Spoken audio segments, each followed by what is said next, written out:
Gold, trusted gold buyers. మీరు తాకట్టు పెట్టిన బంగారాన్ని విడిపించి ఈ రోజు ఉన్న మార్కెట్ ధరకు కొనబడను. నమస్కారం, వెల్కమ్ టు ఐ డ్రీమ్.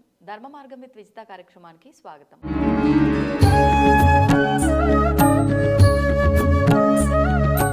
ప్రస్తుతం మనతో పాటు ఉన్నారు అగస్త్య స్పిరిచువల్ ఆర్గనైజేషన్ వ్యవస్థాపకులు క్రియాయోగి ఆదురి ఉదయ్ భాస్కర్ గారు. ఇప్పుడు వారితో మాట్లాడి మరిన్ని విషయాలు తెలుసుకుందాం. నమస్కారం అండి. నమస్కారం అండి. అయితే మనకి ఈ జనవరి మాసంలో నాకు తెలిసి 12వ తారీఖు అనుకుంటా వివేకానంద జయంతి ఉంది. అయితే వివేకానంద స్వామి అనంటే ఎన్నెన్నో మంచి మంచి అంటే కార్యక్రమాలు చేపట్టారు. ముఖ్యంగా అంటే యువతకి దేశ సేవ గురించి, అంటే దేశం పైన ఒక భక్తి ఉండాలి అని ఆ భక్తి భావాన్ని పెంపొందించటము, అంటే మానవుల యొక్క సేవ చేస్తే, మనం పరులకు ఉపకారం చేస్తే అదే అసలైన ఆధ్యాత్మికత అని ఇలా ఎన్నెన్నో విషయాలు చెప్పడం జరిగింది. విద్య విషయానికి వస్తే కూడా విద్య అనేది ఒక జ్ఞానాన్ని మాత్రమే కాదు, మానసిక ధైర్యాన్ని, మనోబలాన్ని కూడా ఇవ్వాలి, ఇచ్చే విధంగా మీరు ముందుకెళ్ళాలి అన్నట్లు యువతని ఎంతో చైతన్యవంతం చేయడం జరిగింది. మరి ఇప్పుడు దాదాపు ఆయన మనకు 160 సంవత్సరాల క్రిందటి మనిషి. ఆ తర్వాత అలా యువతను ప్రేరేపించగలిగిన వ్యక్తులు ఇప్పుడు మనకు లేరేమో అనే ఒక ఆలోచన అయితే వస్తుంది. మరి ఒక్కసారి వారి గురించి మాట్లాడుకునే ప్రయత్నం చేద్దాం. ఓం శ్రీ స్వామి వివేకానంద పాదపద్మాలకి నమస్కారం చేస్తూ, ఆయన గురువు అయినటువంటి శ్రీ రామకృష్ణ పరమహంస శారదామాతకి పాదాలకి వందనం చేస్తూ, మనం దేశభక్తికి మొట్టమొదట మూలపురుషుడు ఆయన యువతని జాగృతం చేశారు. తర్వాత ఆయన ప్రేరణ అంతా కూడా మన వేద ఉపనిషత్తుల్లో ఉన్నటువంటి కఠోపనిషత్తు యొక్క ఉత్తిష్టత జాగ్రత్త ప్రాప్యవరా నిబోధత అని కఠోపనిషత్తు యొక్క సందేశం. అంటే నచికేతుడికి యమధర్మరాజు ఆత్మతత్వాన్ని బోధించాడు. ఈ ఆత్మ తెలుసుకోవాలి అన్నప్పుడు ఆయన అనేక రకాలైనటువంటి కోరికల కోసమని దీర్ఘ ఆయుష్ కానీ సంపద అనేక రకాల ప్రబోధాలని కలిగించాడు. కానీ అతను నచికేతుడు ఇవన్నీ నాకు అక్కర్లేదు, నాకు ఆత్మ అంటేనే ఏంటో తెలవాలి అని తప్పనిసరిగా అడిగాడు. అందుకని అటువైపు ఆ రకంగా ప్రధానమైనటువంటి అంశం మానవ జీవిత లక్ష్యం ఏంటో అనేటువంటిది వివేకానంద స్వామి ద్వారా మనం గ్రహించవచ్చు.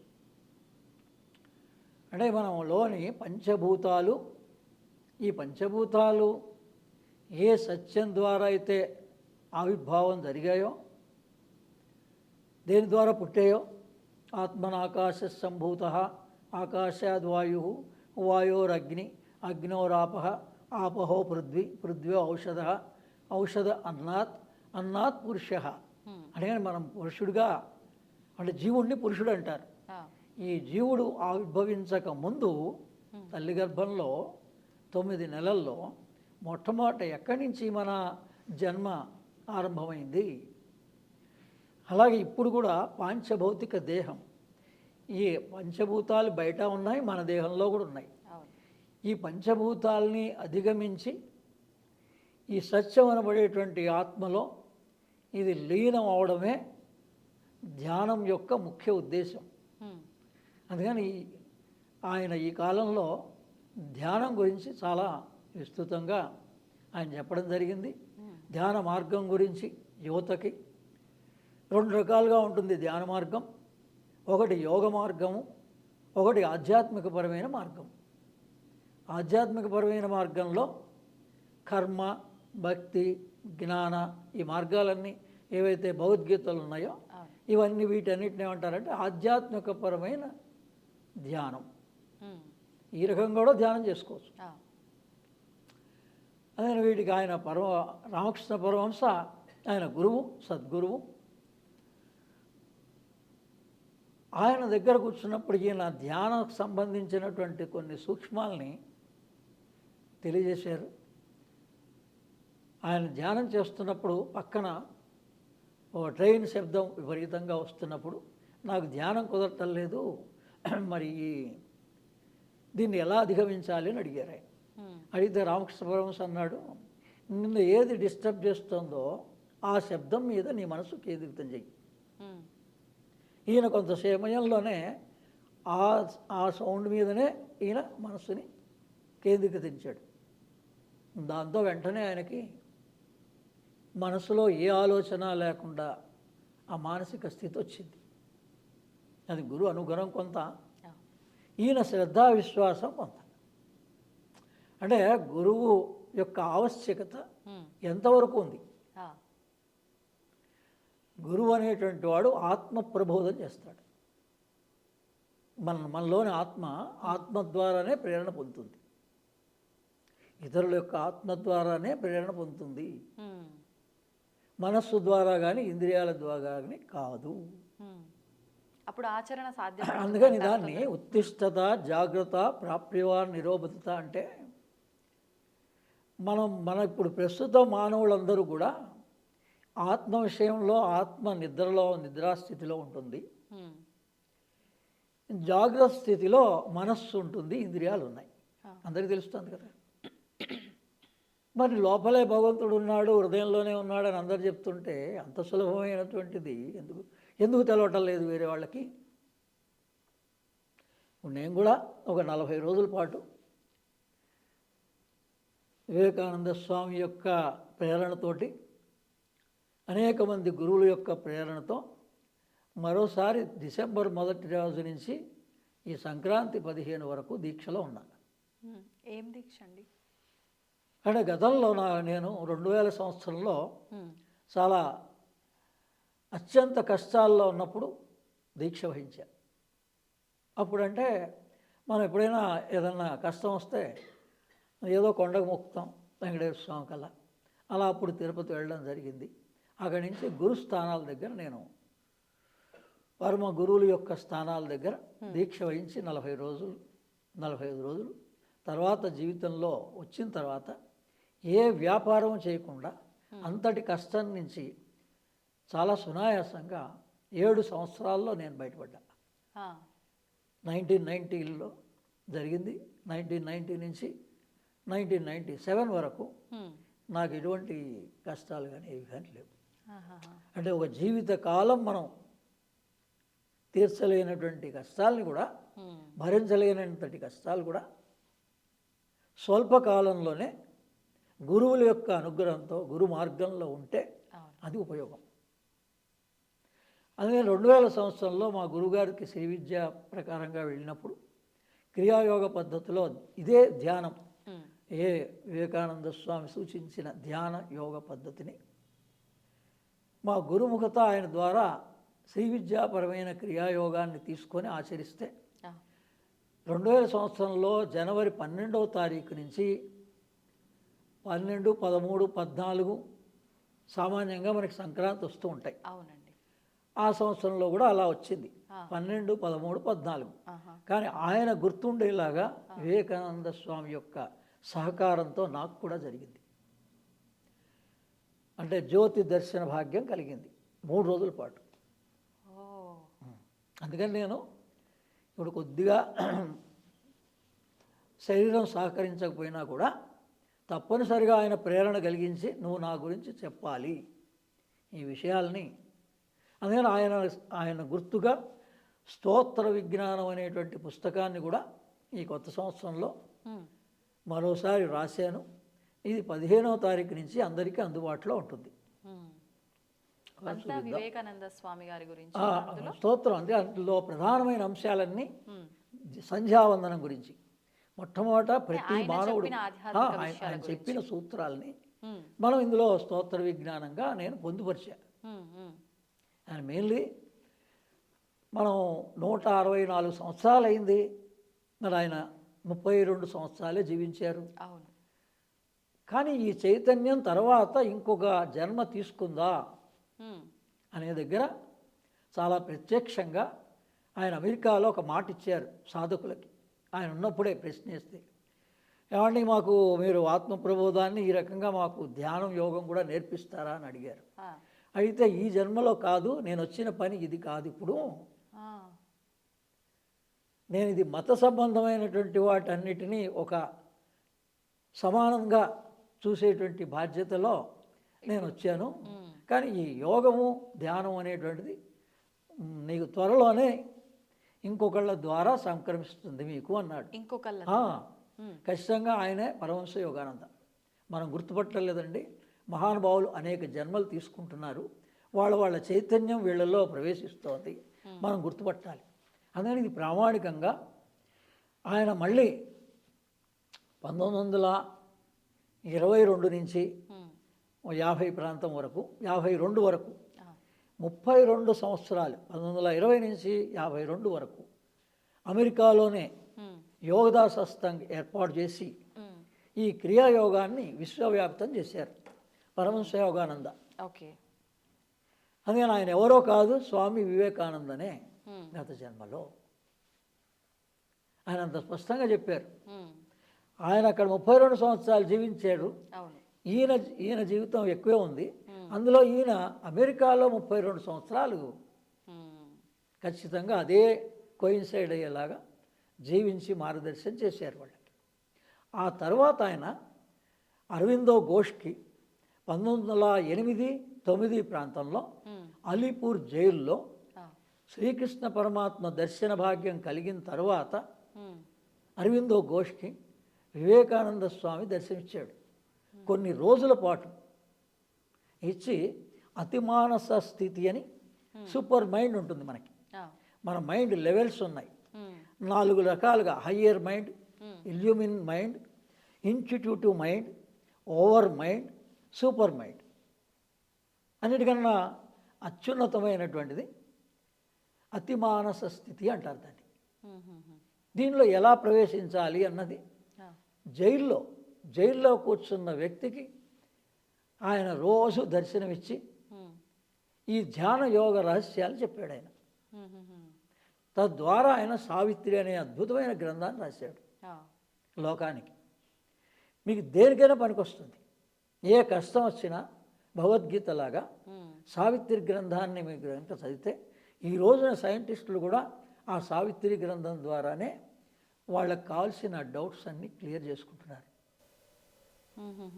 అంటే అసలు ఏమేమి ఉంటాయి ఆ గ్రంథంలో, దేనికి సంబంధించినవి ఎక్కువగా ఉంటాయని? అంటే అది మామూలుగా ఒక పోయిట్రీ లాగా రాశారు. పోయిట్రీ లాగా. ఓకే. అంటే దాంట్లో మన మహాభారతంలోని కథనే తీసుకొని రాశారు. కానీ సావిత్రి అంటే గాయత్రినే సావిత్రి. ఇప్పుడు ఏదైతే మనకి సంధ్యావందనంలో గాయత్రి ప్రధానం కదా, అందుకని దీన్ని సావిత్రిగా, అందులో గాయత్రి మంత్రం కూడా ఇస్తారు ఇంగ్లీష్లో ఆయనకి. ఇందులో ఏంటంటే మనకి ఈ మానవాళికి కావలసినటువంటి ఈ సృష్టి రహస్యాల్ని, సర్వరహస్యాల్ని, వేద రహస్యం అంతా కూడా వేదంలో ఏముందో ఆ వేదమే సావిత్రి. Okay okay. ఈనాటి యుగంలో ఆ వేదమే సావిత్రి. అందులో మీకు లేనిది అంటూ ఏముండదు. కానీ మనం దాన్ని తీసుకోవాల్సింది మన మానసిక స్థితిలో మార్పు కోసం దాన్ని చదవచ్చు. ఇప్పుడు ఏదైనా ఇప్పుడు మనం ఒక సమస్య తీరాలి అని అంటే, శారీరక సమస్య కానీ, మానసిక సమస్య కానీ, ఆధ్యాత్మిక సమస్య కానీ తీరాలంటే అందరూ డాక్టర్లు కూడా ఏం చెప్తున్నారు, మందులతోటి అవ్వటం లేదు, సంపూర్ణమైనటువంటిది పరిష్కారం. అదే దానికి కనపడినప్పుడు ఏమంటున్నారు, లైఫ్ స్టైల్లో చేంజ్ చేసుకోవాలి, జీవన విధానంలో మార్పు రావాలి. ఎలా వస్తుంది? సావిత్రి చదివితే వస్తుంది. చదివితే వస్తుంది. అంటే ఇప్పుడు నేను 40 రోజులు దీక్ష చేశా ప్రాక్టికల్గా. ఏంటి దానివల్ల?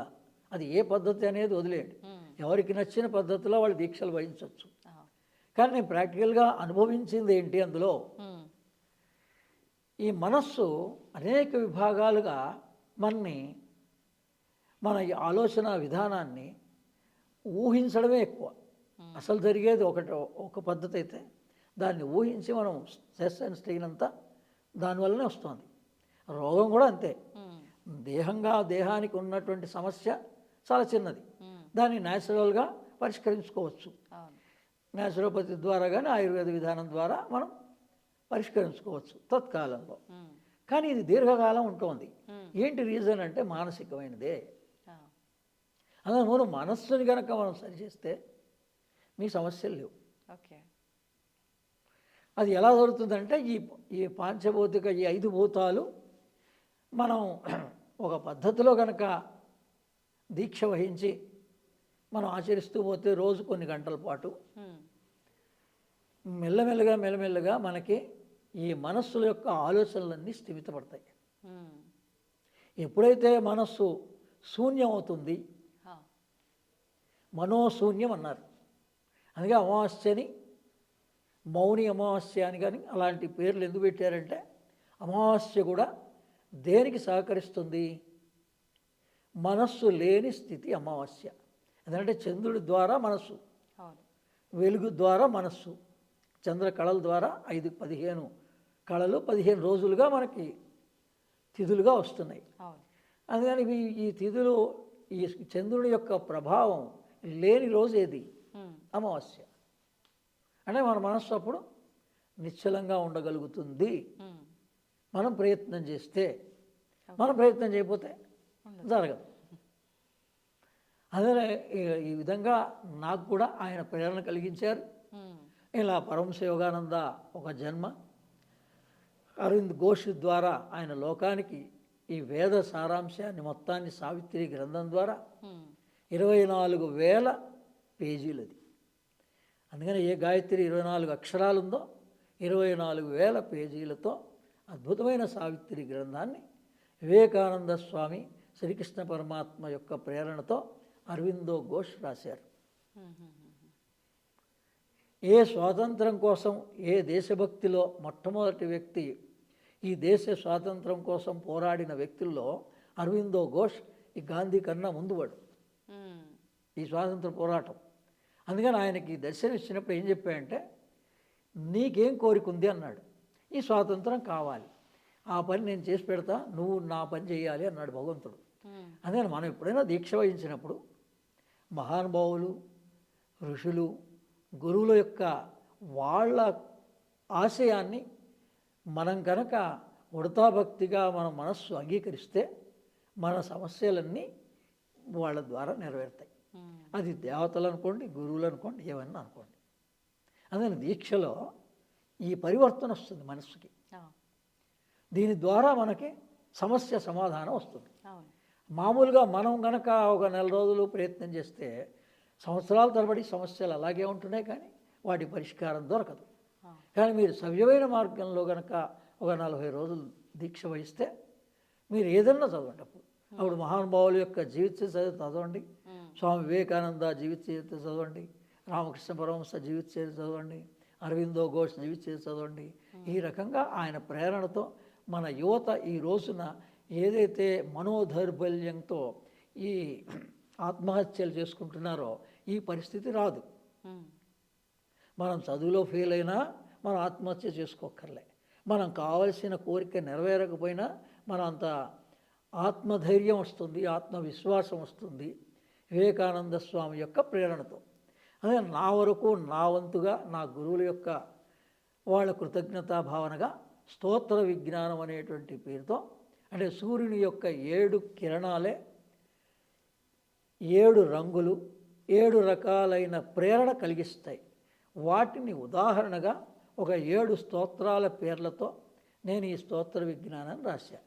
అందులో మనకి ఉదాహరణగా అన్నిటికన్నా ఏ స్తోత్రం గొప్పదండి అంటే ఆదిత్య హృదయం. దీనివల్ల ఏమవుతుంది అంటే ఒక సంఘటితం, ఒక వ్యవస్థ ఏర్పడాలి అనేటువంటి భావన మీకు ఆదిత్య హృదయం ద్వారా వస్తుంది. అలాగే ప్రేమతత్వం, ప్రేమ ప్రజ్ఞ మనలో పెరగాలి అంటే లలితా సహస్రనామం ఒక కిరణం.